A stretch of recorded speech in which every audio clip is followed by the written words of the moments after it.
இன்னும் வேற யாரெல்லாம் வந்து சேர போறாங்க இப்ப விஜயோட? இல்ல, எனக்கு கிடைக்கிற தகவல் இடதுசாரிகள் விசிகா அந்த 6 என் பிளாக்கா வந்துரும்.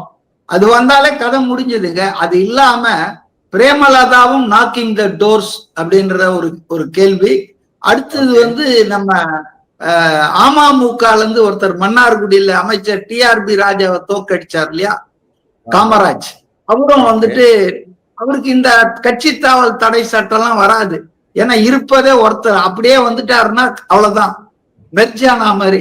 சட்டசபை அமமுக கட்சி தாவைக்காவில் இணைந்ததுன்னு சொல்லிடலாம்.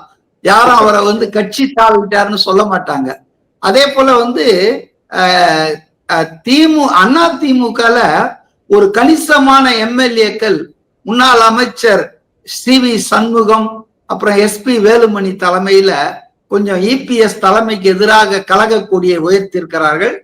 அவங்க என்ன சொல்லியிருக்காங்கன்னா, நம்ம தாவேக்கா கூட போயிட்டு அவங்களுக்கு ஒரு நிபந்தனையற்ற ஆதரவு கொடுத்து தேவைப்பட்டால் ஆட்சியில பங்கு பெறுவோம், அவர் தான் கூட்டணிக்கு ஓகேன்னு சொல்லியிருக்காரு அப்படின்னு சொல்லியிருக்காங்க. ஆனா எடப்பாடி அமித்ஷா சொல்லியிருக்கார் போல இருக்குது, கவர்னர் அனுப்பிச்சு விடுறேன், நீ ஒன்னும் அவசரப்படாத, கவர்னர் எல்லா வேலையும் பண்ணுவாருன்னு. கொஞ்சம் எவ்வளவு வெக்கம் கெட்டவர்கள் பாருங்க.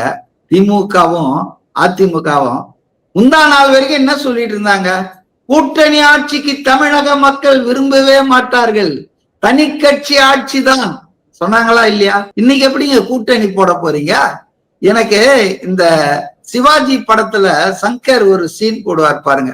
அதாவது ரஜினியை எதிர்த்து, அந்த கேரக்டர் எதிர்த்து 2 கட்சி, ஆளுங்கட்சி எதிர்கட்சி எல்லாம் ஒன்னா சேர்த்துருவாங்க. அந்த சீன்லாம் ஞாபகம் இருக்கு அவங்களுக்கு?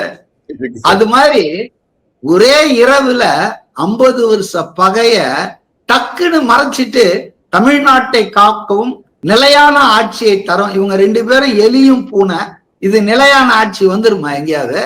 அதாவதுங்க, அப்பட்டமாக பதவி வெறி, சந்தர்ப்பவாதம் அரசியல்ல 2 நாளா நான் பார்த்தேங்க. எவ்வளவு பேர் வருத்தப்படுறாங்க, பிரே பண்றாங்க.